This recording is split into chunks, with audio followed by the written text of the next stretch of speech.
अस्सलाम वालेकुम दोस्तों, कैसे हैं आप? उम्मीद करता हूँ आप लोग खैरियत से होंगे। अच्छा दोस्तों, आज मैं आपके लिए MGT 402 के असाइनमेंट नंबर 1 का सलूशन लेकर आया हूँ और इसकी लास्ट डेट जो है वो 5 मई 2026 है। ये जो सलूशन मैंने बनाया हुआ है मेरी तरफ से 100% करेक्ट है। आप अगर इसको सॉल्व करेंगे तो आपको पूरे के पूरे नंबर मिलेंगे इंशाल्लाह से। अच्छा, सिनेरियो हमारे पास क्या है? ये एक बैटरी बनाने वाली एक कंपनी है, इलेक्ट्रिक व्हीकल के लिए बैटरियाँ बनाती हैं। और कहते हैं कि ऑनगोइंग पॉलिटिकल सिचुएशन की वजह से कंपनी जो है उसका increase in tariff on important lithium, rising freight, insurance cost, इसकी वजह से क्या हो रहा है कि ये जो बना रहे हैं उनके बैटरियाँ बनाने, तो उनकी कीमत बढ़ रही है बहुत ज़्यादा। मतलब परचेज़ प्राइसेस जो हैं वो इंक्रीज़ हो रही है मार्च के महीने में, ठीक है ना। अब ये कंपनी दूसरी तरफ ये भी बता रही है कि एक तरफ तो ठीक है, मतलब उसको मटेरियल परचेस प्राइसेस इंक्रीज़ हो रहे हैं हालात की वजह से, लेकिन दूसरी तरफ लोग जो है वो ईवी बाइक की तरफ आ रहे हैं, ठीक है। और हुकूमत ने मई 1 2026 से लोकली असेंबल्ड ईवीज़ मतलब वो इफ़ेक्टिव कर दिए हैं। तो अब ये बता रहे हैं कि ऑर्डर भी इनको ज़्यादा आ रहे हैं, तो ये चीज़ तकरीबन बराबर हो रही है, ये सेल भी ज़्यादा कर रहे हैं। इसकी वजह से क्या हुआ है, टेम्पररी सर्ज आया हुआ है डिमांड में, ठीक है ना, बजाय इसके कि दूसरी तरफ मटेरियल भी जो है वो भी राइज हो रहे हैं। तो आपका क्या है, ठीक है ना, कास्ट अकाउंटेंट के तौर पर आपने क्या करना है कि आपने एक cost of goods sold statement तैयार करनी है पूरे महीने के लिए, ठीक है, मतलब एट द एंड। तो यहाँ पर आपको कुछ डेटा दिया गया है और इस डेटा में आप देख सकते हैं कि इन्वेंट्रीज़, मटेरियल, लेबर, ओवरहेड्स, ठीक है, जो इजाफी अखराजात होते हैं वो सारे इसमें शामिल हैं। ये फिगर जो हैं मटेरियल परचेज़, आप ये तीन ये नोट कर लें, मटेरियल परचेज्ड, डायरेक्ट लेबर और फैक्ट्री ओवरलोड्स। ये आप कहाँ से लेंगे? ये आप क्वेश्चन नंबर 4 से लेंगे, जो कि आपके हैंड आउट का पेज नंबर 15 है, ठीक है। और हैंड आउट जब आप स्क्रॉल करेंगे ऊपर जो नंबर आता है वो 16 है और पेज में वो जब आप देखेंगे तो पेज नंबर 15 है, क्वेश्चन नंबर 4।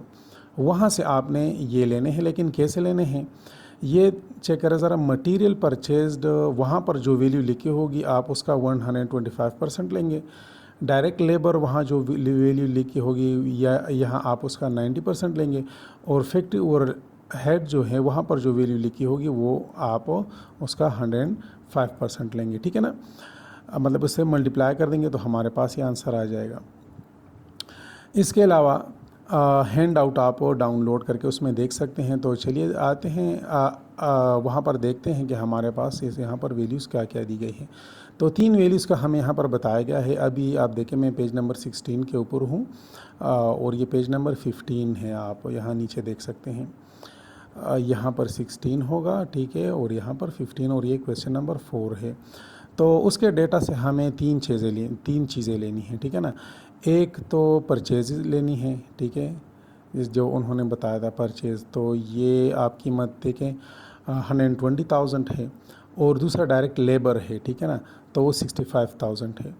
और तीसरा जो उन्होंने ओवरहेड का बताया हुआ था, तो ओवरहेड अगर आप नीचे आ जाएं यहाँ पर फैक्ट्री ओवरहेड, तो उसमें हमारे पास पावर, हीट एंड लाइट के ऊपर जो खर्चा हो रहा है, indirect material purchase and consumed के ऊपर, और डिप्रिसिएशन ऑफ प्लांट के ऊपर, और इनडायरेक्ट लेबर हमारे पास जो 3000 उनके ऊपर लग रहे हैं, और अदर मैन्युफैक्चरिंग एक्सपेंसेस, सारों को मिलाकर इन सारों को जब हम मिलाएंगे तो ये 34,000 बन रहे हैं।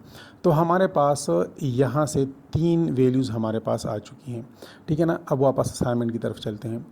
यहाँ पर सर ने कुछ बताया हुआ है कि आपने जो असाइनमेंट तैयार करनी है तो आप यहाँ पर करेंसी जो है वो USD में कंसिडर करेंगे, US डॉलर में ना, ठीक है। और आपने 31 मार्च के एंड तक, मतलब पूरे महीने के लिए बनानी है।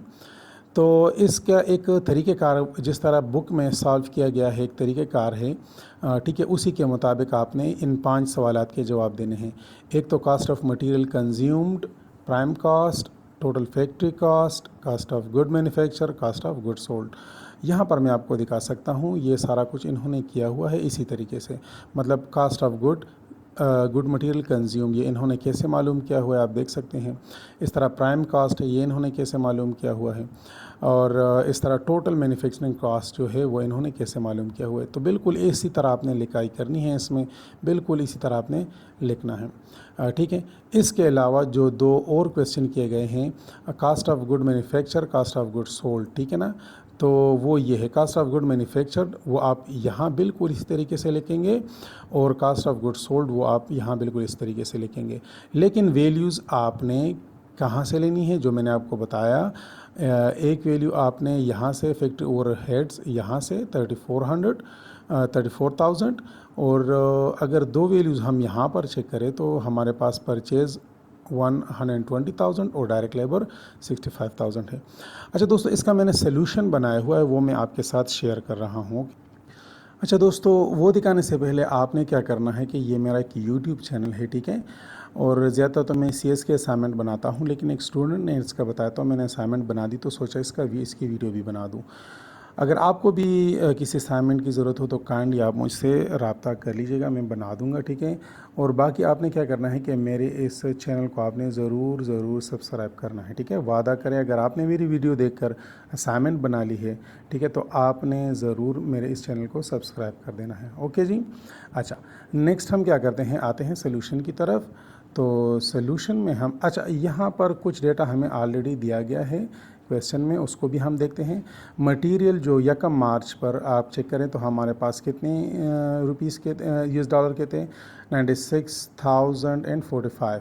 यहाँ पर 31 मार्च को अगर हम देखें तो 98,945, ठीक है ना। इस तरह वर्क इन प्रोसेस जो काम हो रहा था 130,230, और इसके अलावा जो मार्च 1 पर था 105,525, ठीक है। इसके अलावा फिनिश गुड्स जो हमारे पास थे, ठीक है, ये प्रोसेस में थे, वर्क इन प्रोसेस, ठीक है, जो प्रोसेस में हो रहे थे, और ये हमारे पास फिनिश थे, ठीक है ना।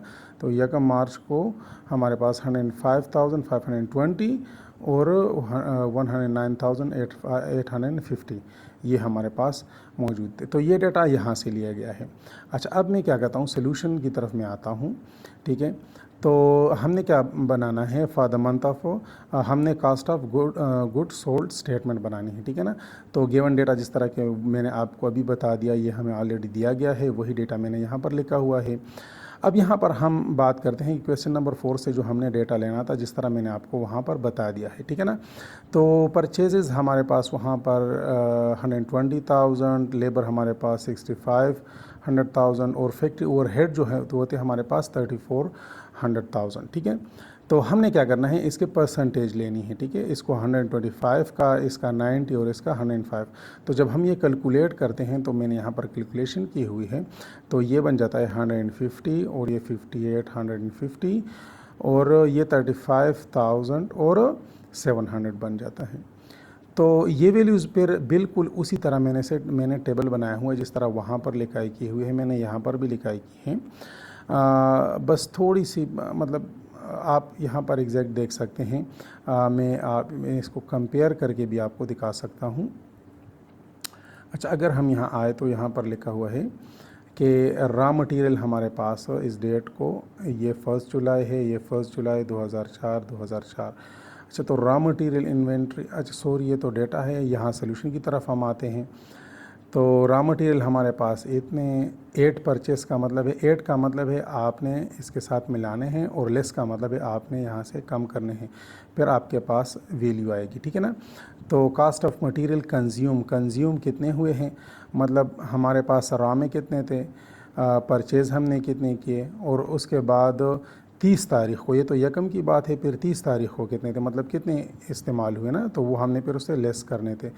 तो ये कास्ट ऑफ मटेरियल कंज्यूम हमारे पास आएगा। तो बिल्कुल इसी तरह मैंने रॉ मटेरियल यानी 1 मार्च को हमारे पास कितने थे, फिर इसके बाद फिर हमने परचेज़ मटेरियल भी लिया हुआ था 1,50,000 का, हमने ये भी ली हुई है, और मटेरियल अवेलेबल जो है हमारे पास वो 2,46,045। अब हमने क्या किया कि मटेरियल अवेलेबल ये हमने इन दोनों को आपस में मिला दिया है ना, तो हमारे पास ये आंसर आया है।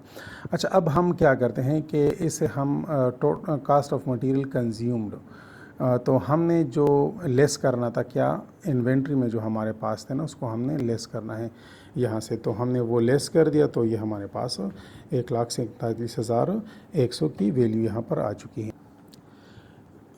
यानी कि ये हमने 30 तारीख़ को, मतलब जिसमें कितनी कमी आई हुई है वो हमने माइनस कर ली, तो हमारे पास कास्ट ऑफ मटेरियल कंज्यूम इतना आया।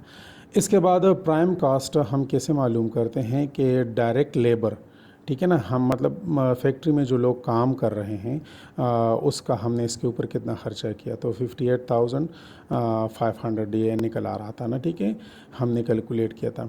अच्छा, तो प्राइम कास्ट हमारे इसको प्राइम कास्ट कहते हैं, तो प्राइम कास्ट हमारी ये निकल आई। इसके बाद फिर हमने टोटल फैक्ट्री कास्ट मालूम करने के लिए फैक्ट्री ओवरहेड्स भी इसके साथ प्लस कर लिए, तो फैक्ट्री ओवरहेड्स हमने यहाँ पर कितने लिए, 35,700, ठीक है ना। जो डेटा हमें गिवन था ये उसका 105% बनता है। अच्छा, तो यहाँ अगर हम नीचे आ जाएं तो फिर हमने 8 कास्ट में क्या किया हुआ है, ये कास्ट ऑफ गुड मैन्युफैक्चर हम मालूम कर रहे हैं, ठीक है ना। तो उसको मालूम करने के लिए सारा कुछ हमने एड अप करना होता है। तो अगर हम ओपनिंग ऑफ वर्क, ओपनिंग का मतलब है कि मतलब 1 तारीख़ को अगर हम देखें तो वो हम ऐड कर देंगे इसके साथ 1,30,000, ठीक है ना, वो हमारे पास प्रोसेस में थे।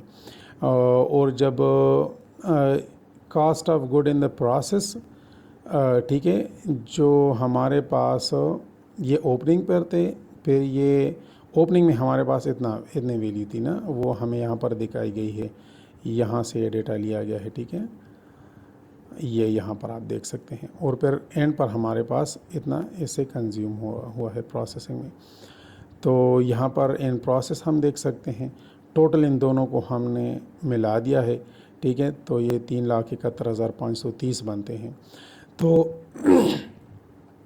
क्लोजिंग हमारा इतना, ये हमने माइनस करना है फिर, तो कास्ट ऑफ गुड मैन्युफैक्चर मतलब टोटल गुड जो हमारे पास अभी पड़े हुए हैं और जितना ख़र्चा हमारा उसके ऊपर हुआ है वो इतना है। तो हमारे पास 3 क्वेश्चन के जवाब आ चुके हैं, ठीक है ना। एक अगर हम यहाँ पर देखें, ये वाला भी हो चुका है, ठीक है, फर्स्ट, ये सेकंड और ये थर्ड, टोटल फैक्ट्री कास्ट और cost of good manufacture, cost of good sold. अच्छा, अब हम इस अगले वाले की तरफ जाते हैं। हमारा ये 4 हमारे पूरे हो चुके हैं। अच्छा, नेक्स्ट जो हमारे पास है वो हम फॉर द मंथ एंडेड, वो अब हम इसका क्या कर रहे हैं, cost of good sold statement. तो cost of good sold statement के लिए हमने क्या करना है, हमने सिंपल सा बस हमारे पास जो मैन्युफैक्चर हुए ना, total cast of good manufactured, तो हमारे पास ये 2,66,000 टोटल हमारे पास अभी इतने पड़े हुए हैं, मतलब कंपनी को ये इतना खर्चा किया हुआ है कंपनी ने। अब हमारे पास यहाँ पर क्या है, हमने ऐड करना है ओपनिंग फिनिश गुड इन्वेंट्री। अब फिनिश हमारे पास वो गुड्स हैं जो कि ऑलरेडी तैयार हो चुके हैं वो सामान, ठीक है ना, तो वो हमारे पास कितना था, 1,05,520 का।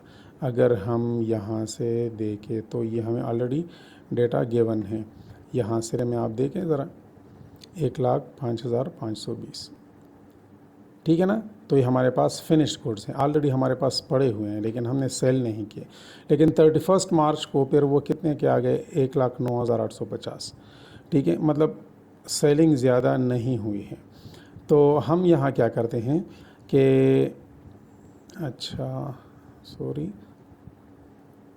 यहाँ पर हम देख सकते हैं कि goods available for sale, total हमारे पास इन दोनों को प्लस कर लेंगे तो 3,71,525 बनते हैं।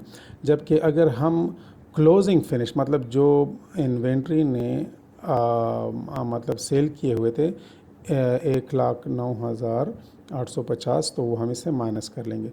तो कास्ट ऑफ गुड्स सोल्ड जो मतलब हमने सेलिंग की हुए वो हमारे पास टोटल इतना आया हुआ है।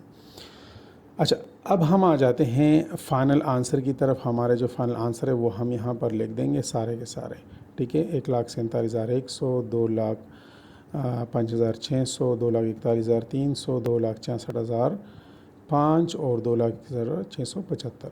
ये मैंने वेरीफाई किया हुआ है, आप भी चेक कर लें इसको। अगर ये असाइनमेंट किसी भी बंदे को पेड में चाहिए तो काइंडली वो मुझसे रब्ता कर सकते हैं मेरे इसी नंबर पर, यूट्यूब में मेरा नंबर मेंशन है, ठीक है, यहाँ पर भी आपको नंबर दिख रहा है। और काइंडली अगर वीडियो आपको अच्छी लगी और आपने अपनी असाइनमेंट बना ली वीडियो देखकर, तो मेरी चैनल को आपने ज़रूर सब्सक्राइब करना है। वीडियो को लाइक करें, दोस्तों के साथ शेयर कर दें। ओके जी, अल्लाह हाफिज़।